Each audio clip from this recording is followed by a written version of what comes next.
Answer this without sugarcoating it. In what way are you worse than a millionaire? Not in talent, not in intelligence, not in luck. If we're brutally honest, the biggest difference is routine. Millionaires have a money routine that quietly keeps them rich. Most people have a money routine that quietly keeps them stuck. If that stings a little, good. That sting is a map. Fix the routine and your money stops evaporating the minute it lands. Fix the routine and your paycheck becomes a plan instead of a pit stop. Let's start with a scene you know too well. You wake up, grab a coffee because mornings are busy. Pick up lunch because you deserve a break. Tap your card for a ride because it's faster. Reward yourself with a tiny treat because life is short. And forget about the subscriptions nibbling at your account because the amounts are small. None of those choices feels rich or reckless. They feel normal. But normal, totaled over 365 days, turns into a 5-figure leak. It's not the coffee, it's the autopilot. Your paycheck is being managed by impulses and habits that don't even know your name. I'm not here to scold you into austerity. I'm here to give you a paycheck ritual that takes the wheel the moment your money lands, turns leaks into fuel, and makes your future self the first person you pay. You will not need to work more hours to do this. You will need to work your plan. And once the plan is running, most of the heavy lifting happens without you. Think of it like a train schedule. The same stops in the same order, every payday, no drama, no detours. You and I are going to build that schedule together right now. Keep listening as if we're sitting at the same table, bills spread out, a pen in your hand, and a quiet promise in your chest that says, "This time I become the person who keeps money." You do not need perfect discipline. You need a routine that makes the right thing easier and the wrong thing harder. That's what systems do. That's why they win. Before money moves, your mindset moves. Treat money like water. It flows wherever you build channels. If you don't build channels, water finds the easiest path downhill and disappears. Step 1 is deciding what you're actually trying to water, not someday goals. This month, this quarter, this year. Most people carry 3 financial identities without realizing it: drifter, dreamer, doer. Drifters let the month happen to them. Dreamers make lists and feel motivated, then let the week erase them. Doers write one rule and obey it on boring days. You do not need to fix your whole life. You need to make one rule and live by it when no one is watching. Here's the rule we're adopting together. Paychecks follow a map, not moods. On payday, the map runs. No negotiations, no, "I'll do it later," no, "I'll move it next week." The map splits your money into simple buckets, in a smart order, at smart percentages. We'll start with training wheels, then adjust as your income grows and your bills shrink.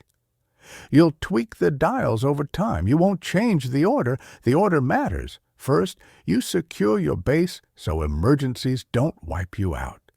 Second, you eliminate the parasites eating your compounding. Third, you invest in vehicles that grow tax efficiently for decades. Fourth, you fund experiments and skills that can move your income up a bracket. Fifth, if you insist on spice, you use a measured pinch, not the whole shaker. Your wants get space too. Enjoyment is not a sin, but they stop running the show. That's the plan. Now let's make it feel real. Picture this. It's payday morning. Before you even see the balance, your map is already moving. Money rushes through a set of pipes you built last week. The first pipe is invisible, wants control. It starts before numbers. You sit with 6 months of statements and highlight every repeating charge, not the one-offs, the subscriptions, the daily habits, the routines that pretend to be small but compound into big.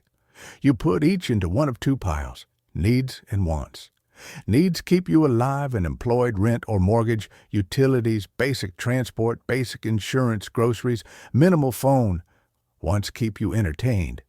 Meals out, premium apps, nicer commutes, new clothes, because the old ones don't spark joy this month. Treats that feel free because they're cheap. That sounds simple. It's not.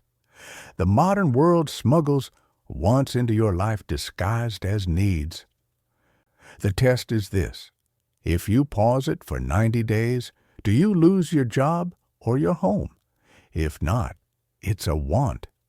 Be generous with yourself, but be honest. Your future self is in the room watching you do this. They don't care about your pride. They care about your runway. Now we measure. We total your needs. That number is your baseline. Most advice says keep it under 50 of your income. I'm going to ask you to aim at 25 long term, not tomorrow. Why? Because the lower your baseline, the faster you buy freedom. If your baseline consumes 3/4 of every paycheck, you are a prisoner who lives in a nice cell. If your baseline consumes a quarter, you are a person with options. Notice I said aim. You will step down in stages, 50 to 45 to 40 to 35 to 30 to 25. How fast you step depends on your housing, your city, your obligations. But the direction is non-negotiable. A low baseline is financial rocket fuel. How do I lower a baseline when the world is expensive? Not by magic, by trade-offs. If housing eats half your pay, you consider a roommate or a different neighborhood. If the car payment is crushing you, you sell it and buy reliability, not an identity. If your commute is bleeding you, calculate whether living farther with cheaper rent still saves you money after transport. You weigh pride against freedom, and you pick freedom. None of this is forever. It's a season that funds your next season. We're not done with the wants. You total them too. You'll keep many of them.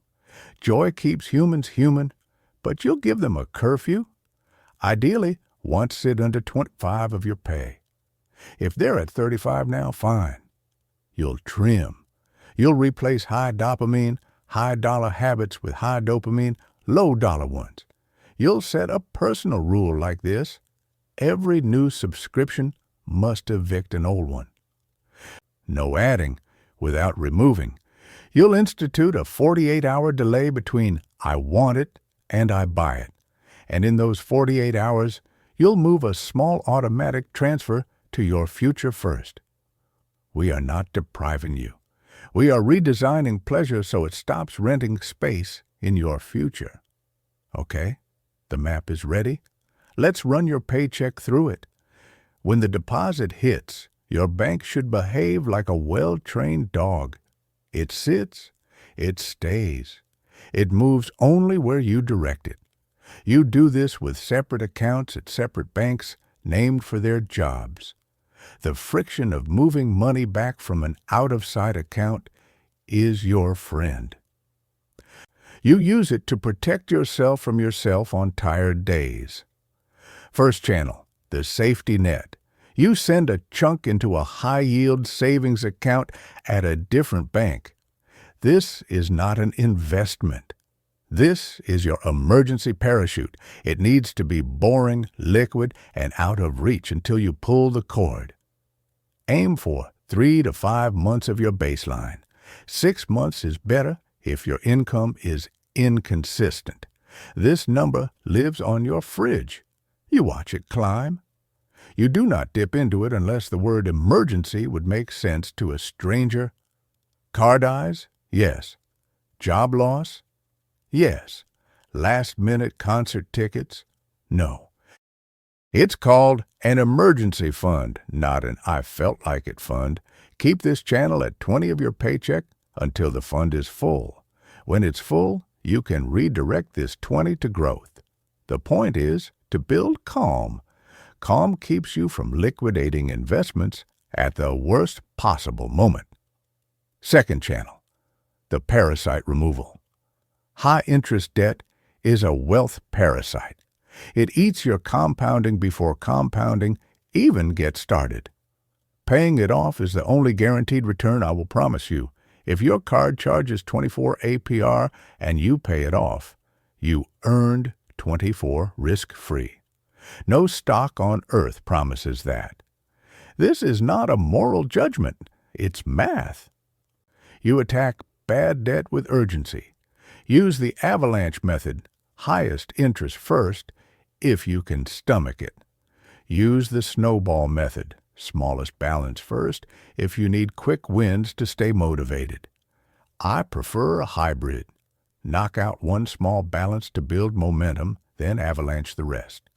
Let's make it tangible. Say you owe $4,800 on a card at 22, $2,100 on a car at 9, and $1,400 to a relative at 0. You can send $600 a month to debt. For 60 days, send $350 to the smallest balance while making minimums on the others. The quick win is gasoline for your brain. Then redirect the freed payment plus your $600 toward the 22 monster. Watch the interest you would have paid evaporate.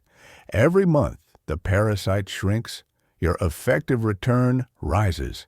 You're not bad with money. You were using a tool wrong. Now you're using it right. Third channel, your wealth engine. This is where people overthink themselves into paralysis. Set up tax-advantaged accounts that let your money grow without tax drag. In the U.S., that usually means a 401k or similar plan at work, and a Roth IRA if you qualify. In the UK, that looks like a SIPP and a Stock Shares ISA. In Canada, TFSA and RRSP. Wherever you live, learn the local equivalents. You don't need to memorize the entire tax code tonight. You need to open the accounts and automate contributions. Use small, regular automatic buys into simple, low-cost index funds that own hundreds of companies for you. Schedule weekly or monthly, set it, and stop staring. Dividends reinvest automatically. Time does the heavy lifting. Your job is to feed the machine and not interrupt it.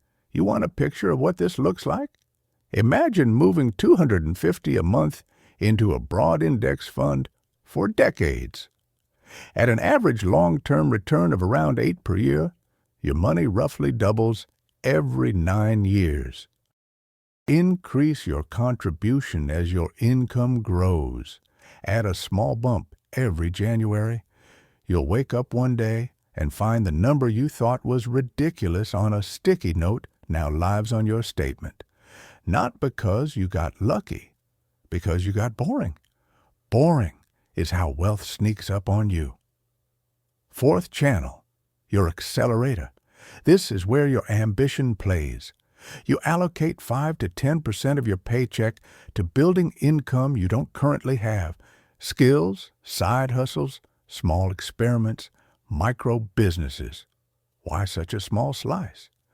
Because constraint breeds creativity. Give most people a big budget and they spend their way around learning. Give them a small budget and they invent value. Use this money to buy tools, courses you will implement immediately, software that lets you deliver faster, and to test small paid experiments. The goal is not a perfect business plan. The goal is your first $1,000 of new income that's not tied to your boss's mood. Stack wins, raise prices, replicate what works. Gradually, this channel funds itself. What do you sell? Outcomes. Not hours, not titles. Outcomes. Can you write emails that make strangers click buy? That's valuable. Can you edit short videos that hold attention to the end? That's valuable. Can you turn messy customer data into clean insights that save a business owner time and money? That's valuable. Can you sell politely and persistently? That's valuable. Pick one and practice daily in tiny bursts. Ship something every week, a page, a project, a proposal. You're not chasing passion. You're building competence. Passion often follows usefulness anyway. Fifth channel, your spice rack. If you want to include a small allocation to high-risk assets like cryptocurrency, do it with discipline and humility. 5% of your investable assets or less. Learn custody before coin names. Expect wild swings. If it goes to zero, your life should not change. If it moons, wonderful. The core of your plan does not depend on luck. It depends on repetition. Notice what we have not done yet. We have not banned joy. We've protected it. Once your baseline, safety net, debt plan, and investment automation are in motion, the fun money you keep is guilt-free. It's budgeted. It's planned. It's the dessert at the end of your financial meal, not the appetizer that ruins your appetite. You enjoy it more because it doesn't threaten your future. You chose it on purpose. Let's turn the map into a movie you can play in your head every payday. The deposit hits at 9:01 a.m. By 9:02, 20 has slipped into the emergency account. By 9:03, your scheduled debt payment fires and the balance drops. By 9:04, your retirement contribution and your tax-free growth account receive their weekly bites. By 9:05, your side hustle fund grabs its small slice, and you jot a one-line plan for what you'll build with it this week. By 9:06, your wants pocket is filled, and you know its limit. What's left is your baseline. That money lives in your checking account like a guest with a checkout time. It pays the bills, then it leaves. You don't carry your paycheck around in your mind like a backpack. You moved it to the right rooms on day one. That's what adults do with responsibility. They don't rely on willpower when systems are cheaper. But what if my income isn't steady? Then your map includes a variable baseline and a conservative average. You calculate your last 6 months' average deposit. You build your emergency fund to the higher-end 6 months minimum. You set your automatic transfers to a number you can survive even in a thin month. On fat months, you send the surplus to debt and investments the day it arrives. On thin months, you reduce your wants and keep the map alive. The consistency matters more than the exact amounts. Think of your finances like a heartbeat. It's better to have a steady rhythm with smaller beats than chaotic spikes that stop the heart. What if my rent is ridiculous and moving isn't possible? Then you become the most creative person in your circle at increasing income. You ask for a raise with receipts, a one-page summary of the value you created in the last 6 months, the tasks you took, the money you saved, the revenue you influenced, and what you will do in the next 6 months. If the answer is no, you ask what would need to be true for the answer to be yes, and you deliver it. Meanwhile, you build an additional income stream in slices so small they look silly. $10 today is better than $0 someday. It grows. You can't shrink your way to freedom indefinitely. At some point, you have to out-earn your fixed costs. That's not a slogan. That's physics. Let me give you 2 quick stories to make this less abstract. Sam is a designer earning $3,800 a month after tax in a pricey city. His baseline rent, utilities, transport, groceries is $200. Wants are $900. Savings? Almost nothing. Debt? $6,200 on a card at 21. He builds the map. First 90 days, he trims wants to $700 by replacing dinners out with 2 planned nights in with friends where they cook. He negotiates his internet and phone, saving $45 a month. He sells a bike he barely rides, keeping only what he loves. He sets $27.60 to the emergency fund. He sets 400 to his card, minimum plus extra, avalanche style. He automates 150 to a Roth-style account, 150 to his workplace plan to capture a match, and 80 to his side hustle fund. He keeps 1,560 for baseline and wants, which now fit. It's tight. 90 days later, his emergency fund hits 2,180. He picks up 2 freelance edit gigs using gear he already owns, adding 400 a month. Half feeds debt, half feeds investments. 12 months later, the card balance is zero. His emergency fund sits at 3 months, and his investments have a pulse. Did he grind? Yes. Was he miserable? No. He designed a game and played it. Lena is a hospital receptionist earning $2,600 a month. 2 kids, no time for nonsense advice. Baseline is $1,750. Wants are $450. She's been burnt by debt before, so her emergency fund is a non-negotiable shield.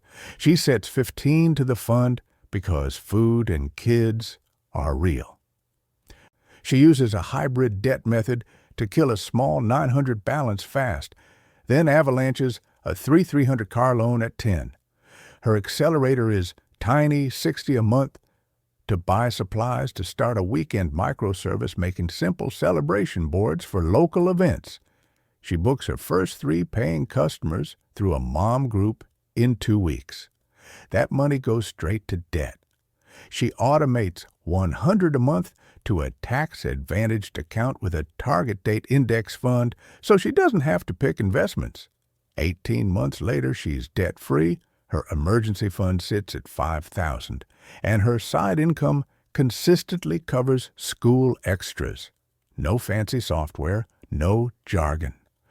Just a mother who built a map and followed it while the world threw normal chaos at her.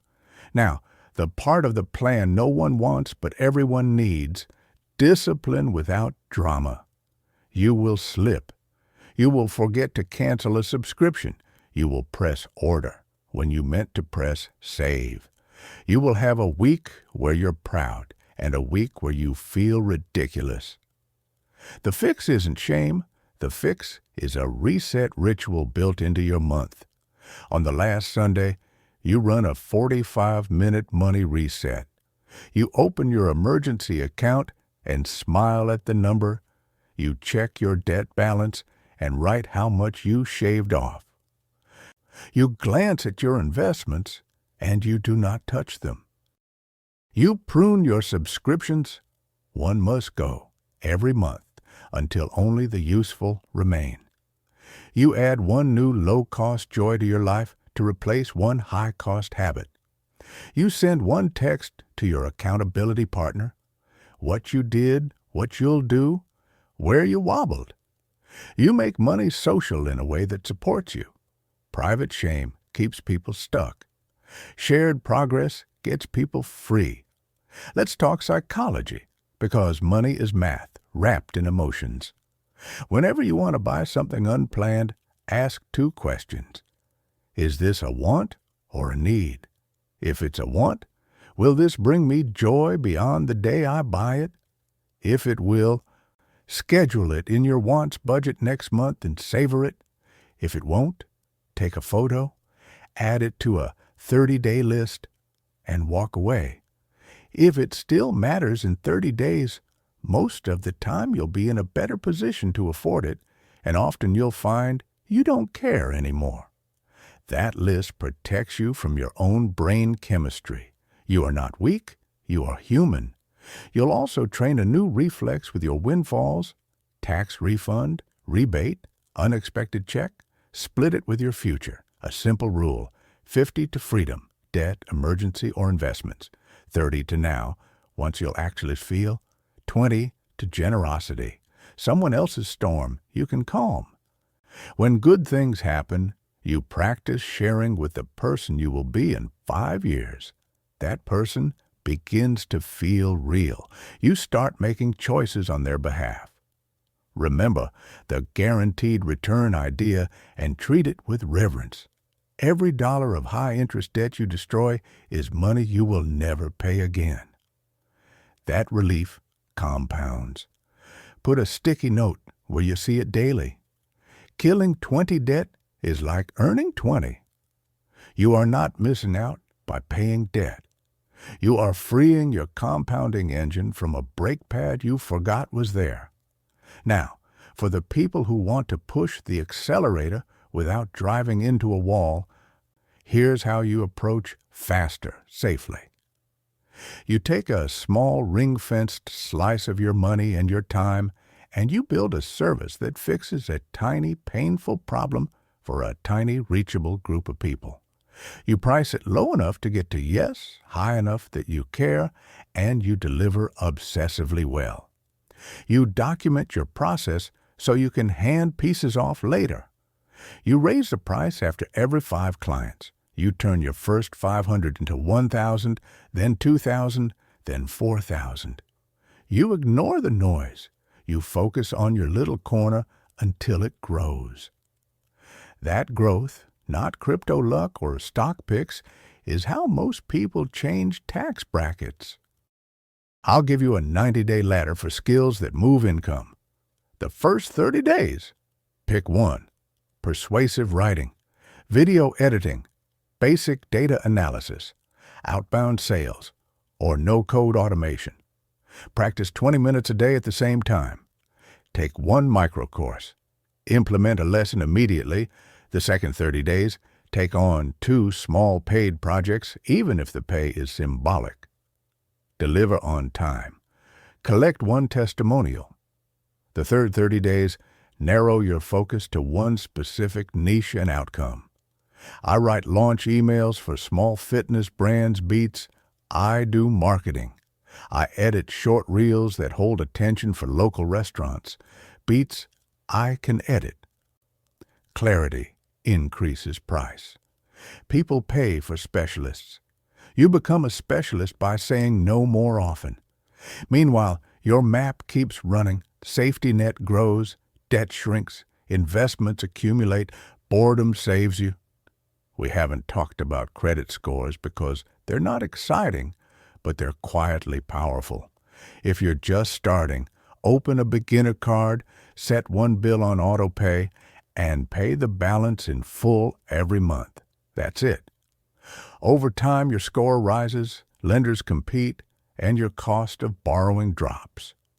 This matters when leverage appears in your plan like a sensible mortgage or a business loan you're ready to handle. Think of your credit score as your reputation with money. You build it like you build any reputation. Small promises kept every month without fail. Let's incorporate all of this into one payday script you can follow. The deposit lands. You don't touch it. You open your banking app where accounts are named like characters: Shield, Emergency, Eraser, Debt, Engine, Investments, Lab, Side Hustle, Life, Wants, Base, Bills. Transfers fire automatically in this sequence: 20 to Shield until full, your Eraser payment plus extra, your Engine contribution into tax advantage accounts with index funds, 5 to 10% to Lab, a preset amount to Life. Whatever remains in Base is reserved to pay bills on schedule. You look at the balances. You exhale. You close the app. The whole routine took 6 minutes. You don't keep money in your head. You keep it in systems. Edge cases. If you live with variable pay, raise your Shield goal. If you have dependents, carry more insurance than you feel like buying. Term life, disability, if available. If you're deep in the red, call your lenders. Negotiate lower rates. Consolidate only if the total cost drops. And you destroy the line of credit afterward. If you're tempted by fast, easy money, remind yourself that if it's both fast and easy, it's usually illegal or unsustainable. If you're older and starting later than you wish, your map is the same. Your urgency is higher. Your accelerator gets extra time. Your wants shrink for a season. It's not too late. It's just time to act like the main character in your story. Now, I'm going to hand you a 2-week sprint to turn this lecture into velocity. Day 1, write your baseline on paper, not a guess, the real number. Day 2, open a separate high-yield account and name it Shield. Start a transfer, even if it's tiny. Day 3, list every debt with balance and interest rate. Circle the highest rate. That's your parasite. Day 4, set your automatic investment into a broad, low-cost index fund inside a tax-advantaged account. $10 is enough to start. The amount will grow. Day 5, cancel one subscription and move the exact amount to your engine. Day 6, pick your skill for the next 90 days and schedule 20 minutes at the same time daily. Day 7, sell 1 hour of that skill for a small fee. The point is to get paid once. The amount is irrelevant.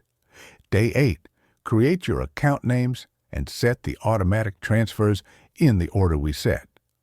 Day 9, ask one person who loves you to be your accountability partner. Send them your map. Day 10, request a meeting with your manager to talk about growth.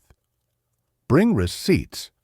Day 11, set a 48-hour buy-delay rule in your Notes app and commit in writing.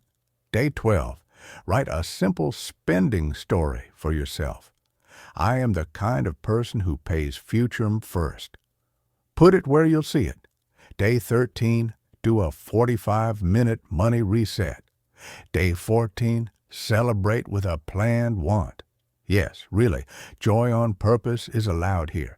I want to speak to the part of you that is tired of being told to skip coffee like that solves structural problems. Tired of pretending 1,000 small decisions don't add up. Tired of feeling behind because social media is an illusion factory. You're not behind. You're early to a different game. The old game said, work 40 years, hope you make it, and enjoy sunsets when your knees hurt. The new game says, build a routine that buys you time back years earlier by separating today's dopamine from tomorrow's options. That routine is not glamorous, it's not clicky, it's not viral, it's powerful.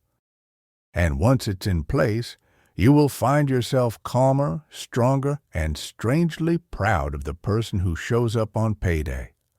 Before we close, answer one more question for me and answer it out loud. Which dollar in your life will you reroute first? Not all of them, one of them. The next coffee, the next subscription, the next impulse purchase. Will you redirect it into Shield or Eraser or Engine or Lab? Pick it now. Move it now. Your transformation won't be a single heroic act. It will be thousands of tiny votes for the person you're becoming. The moment you cast the first one, your identity begins to shift. You stop saying, I'm bad with money, and you start saying, I run a system. That system, over months and years, buys you peace. Peace is the point. And if a voice inside whispers, what if this doesn't work for me? Remind it of this simple truth. You're not different in the ways that matter. Compounding doesn't check your background. Automation doesn't judge your past.